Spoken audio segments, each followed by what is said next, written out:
বাড়িতে ৭ তলা বিল্ডিং, সেই ব্যক্তিও কিন্তু এই মাটিতেই শুয়ে আছে। বাড়িতে ৩ তলা বিল্ডিং, সেই ব্যক্তিও শুয়ে আছে।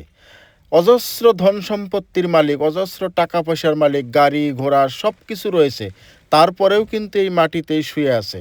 আর অন্যদিকে যাদের কিচ্ছু নাই, খেরের ঘরে থাকে, বাঁশের ঘরে থাকে, না টাকা আছে না পয়সা আছে, কোনো কিচ্ছুই নাই, সেই ব্যক্তিও কিন্তু এখানে শুয়ে আছে। না গরিব না ধনী, কোনো ভেদাভেদ নাই, সবাই কিন্তু এই মাটিতেই শুয়ে আছে। আসসালামু আলাইকুম, আমি আব্দুর রশিদ শেখ ইজতেমা প্রাঙ্গণ থেকে এই বিশেষ প্রতিবেদন আপনাদের জন্য তৈরি করছি। যদি ভিডিওটা ভালো লাগে আর কথাগুলো যদি সত্যি হয়, তাহলে আপনারা বেশি বেশি করে এই ভিডিওটা শেয়ার করবেন। ধনী আর গরিবের যে পার্থক্য নেই, ধন সম্পত্তি থাকা আর ধন সম্পত্তি না থাকা মানুষের যে কোনো পার্থক্য নাই, মানুষ যে মানুষই হয়, সেই কথাটা এই ভিডিওর মাধ্যমে প্রমাণিত হবে এবং আপনারা দেখতেই পাচ্ছেন। হ্যাঁ, এটা হলো আমাদের নামনি আসামের ধুবড়ী জেলার আলমগঞ্জের যে বিশাল ইজতেমা, সেই ইজতেমা প্রাঙ্গণের আজকে আখেরি মোনাজাত। সেই মোনাজাতের আগ মুহূর্তে মানুষ এভাবেই অপেক্ষা করছে মাটিতে শুয়ে শুয়ে, কখন সেই মোনাজাতের অংশীদার হতে পারবে এবং আল্লাহর ইবাদত করতে পারবে এবং আল্লাহর দিদার লাভ করতে পারবে। সেই আশা নিয়েই প্রত্যেকজন দিনই ইসলামী ভাই এবং ব্রাদার এভাবেই মাটিতে শুয়ে আছে। না কোনো ধনী না কোনো গরিব, যার অজস্র টাকা পয়সা আছে সেও মাটিতে শুয়ে আছে, যার কিচ্ছু নাই সেও সেই একই মাটিতে শুয়ে আছে। এখানে ভেদাভেদ বলে কিছু নাই। আমরা গ্রামে, আমাদের সমাজে, আমাদের দেশে, আমাদের পাড়ায় আমরা বিভিন্ন জনে আমরা গরিব ধনী পার্থক্য খুঁজে বেড়াই, কিন্তু এখানে দেখছেন আপনি কোনো ধরনের পার্থক্য নেই। সবাই একটা করে প্লাস্টিকের কাপড়ের উপরে ছোট্ট একটা তিরফলের তলে এবং কি খালি মাটিতেও শুয়ে থাকা এইখানে দৃশ্য আপনারা দেখতে পাবেন। এভাবে দেখছেন হাজার হাজার লক্ষ লক্ষ মানুষ প্রচণ্ড শীতের মধ্যেও এভাবে এই ইজতেমা প্রাঙ্গণে আখেরি মোনাজাতে অংশীদার হওয়ার জন্যে, অসীম সওয়াবের ভাগিদারি হওয়ার জন্যে, আল্লাহর দিদার লাভ করার জন্যে, আল্লাহর নৈকট্য লাভ করার জন্যে, আল্লাহ তাআলার ইবাদত করার জন্যে, আল্লাহকে সন্তুষ্ট করার জন্যে ধনী গরিব কিচ্ছু নাই, সব ভেদাভেদ বাদ দিয়ে সবাই কিন্তু এই ইজতেমা প্রাঙ্গণের এই মাটিতে এভাবেই প্রচণ্ড শীতের মধ্যে, আপনারা দেখছেন প্রচণ্ড শীত, তার মধ্যে কিন্তু এই লক্ষ লক্ষ মানুষ, প্রায় 20 লক্ষরও বেশি মানুষ এখানে জমায়েত হয়েছে আখেরি মোনাজাতে অংশগ্রহণ করার জন্যে, আল্লাহর দিদার লাভ করার জন্যে, আল্লাহর নৈকট্য লাভ করার জন্য। আমি আবারও বলছি, এই দৃশ্য আপনারা দেখছেন আমাদের আসামের ধুবড়ী জেলার গৌরীপুরের আলমগঞ্জে যে বিশাল ইজতেমা, সেই ইজতেমা প্রাঙ্গণের রাত্রের দৃশ্য।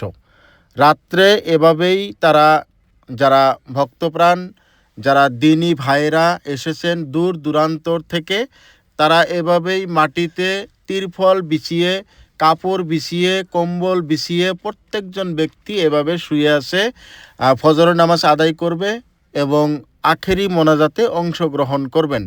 ধনী গরিব বিলে কোনো এখানে কিচ্ছু নেই, সবাই একই সাথে একইভাবে, না ঠিকমতো খাওয়ার ব্যবস্থা আছে, না অজু গোসলের ব্যবস্থা রয়েছে, পেশাব পায়খানার ঠিকমতো ব্যবস্থা নেই, তারপরেও লক্ষ লক্ষ মানুষ আসাম এবং আসামের বাইরের বিভিন্ন প্রান্ত থেকে এই প্রচণ্ড শীতের মধ্যে এভাবেই রাত্রি যাপন করছে আখেরি মোনাজাতের অংশগ্রহণ করার জন্যে।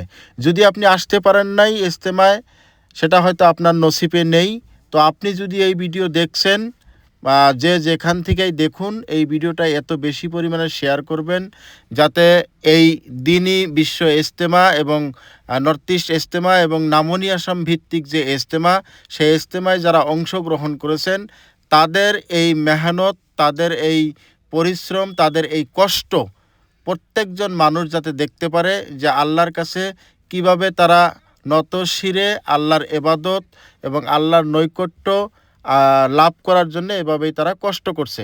আপনি যদি আসতে পারেন নাই, আপনি ঘরে থেকেই ভিডিওটা বেশি বেশি করে শেয়ার করে হয়তো আপনি সবের অংশীদার হতে পারেন। আবারও বলছি, এখানে যারা প্রত্যেক দিন লক্ষ লক্ষ টাকার গাড়িতে ঘুরে বেড়ান, তারাও কিন্তু এই জমিনে শুয়ে আছেন। যারা হেঁটে বেড়ান, সাইকেলে বেড়ান, যাদের গাড়ি ঘোড়া নাই, কিচ্ছু নাই, তারা হয়তো বাস দিয়ে এসেও এখানে সেই একই মাটিতে একই বিছানায় একইভাবে একই কাতারে কিন্তু তারা এখানে রাত্রি যাপন করছে, শুয়ে আছে। এখানে কোনো ভেদাভেদ নাই, ভেদাভেদ চলে কেবল শহরে, গ্রামে, আমাদের সমাজে। কে ধনী কে গরিব, কার কত টাকা আছে, কার কত জমি জায়গা আছে, কার কত জায়দাদ আছে, কে কয়টা গাড়ি কিনলো, সেই ভেদাভেদটা কিন্তু আমরা সমাজে, আমাদের গ্রামে, আমাদের শহরে আমরা সবসময় সেই ভেদাভেদটা, সেই পার্থক্যটা, গরিব ধনীর যে পার্থক্যটা, সেটা কিন্তু আমরা করে থাকি। আর এখানে আমরা দেখছি প্রত্যেকজন মানুষ এভাবেই মাটিতে, ঠান্ডার মধ্যে, প্রচণ্ড ঠান্ডা, আপনারা জানেন এখন শীতের সময়, প্রচণ্ড ঠান্ডার মধ্যেও কিন্তু এখানে প্রত্যেকজন মানুষ একইভাবে একই সিস্টেমে শুয়ে আছে এই ঠান্ডার মধ্যে। এখানে কোনো ভেদাভেদ, আবারও বলছি, এখানে কোনো ভেদাভেদ নাই। তো আমরা হাদিস এবং উলামা কেরামদের থেকে শুনেছি হাসরের মাঠ, সেটা হয়তো আমরা কেউ দেখিনি, সেটা হয়তো আমাদের একটা সময় সেই হাসরের মাঠের বিবরণ বা আমরা দেখতে পারবো বা আমরা জানতে পারবো। কিন্তু এখন যে দৃশ্য আমরা দেখলাম, এই লক্ষ লক্ষ মানুষ এক জায়গায় জমায়েত হলে যে পরিস্থিতির সৃষ্টি হয়, যে দৃশ্য, একটা নান্দনিক দৃশ্য একটা দেখা যায়, মানুষ কে কোথায় ছুটে চলেছে কোনো হিসাব নাই, কেউ কার খবর রাখছে না, কার সাথে কার পাড়া লাগছে, কার সাথে কার ধাক্কা লাগছে, কেউ কোনো খবর রাখছে না। আর সেই হাসরের মাঠ সমতুল্য এই ইজতেমার ময়দানে প্রত্যেকজন মানুষ এই প্রচণ্ড শীতের মধ্যে কিন্তু এভাবেই কষ্ট করে তারা রাত্রি যাপন করছে আখেরি মোনাজাতে অংশগ্রহণ করার জন্যে।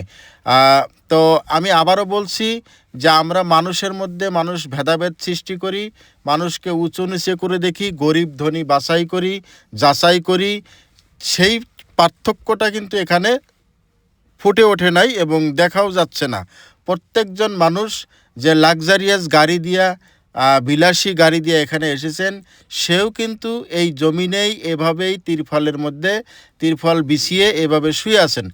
আর যে হেঁটে এসেছেন সে ব্যক্তিও কিন্তু এভাবে এই মাটিতেই শুয়ে আছেন। আখেরি মোনাজাত আর কিছু সময় পরেই ফজরের নামাজের আজান হবে। সবাই যার যার মতন করে তৈরি নিচ্ছে যে আমরা ফজরের নামাজ এখানে আদায় করব এবং আখেরি মোনাজাতে অংশগ্রহণ করব, সেই উদ্দেশ্য নিয়েই এবং আল্লাহর নৈকট্য লাভের যে, আল্লাহর কাছে যে উপাসনা, আল্লাহর কাছে যে আখেরি মোনাজাতে প্রত্যেকজন মানুষের চাওয়া পাওয়া, এখান থেকেই প্রত্যেকজন মানুষ সেই আশা নিয়েই বসে আছে। সর্বশেষে বিশ্ব শান্তির কামনা করে ভিডিওটা এখানে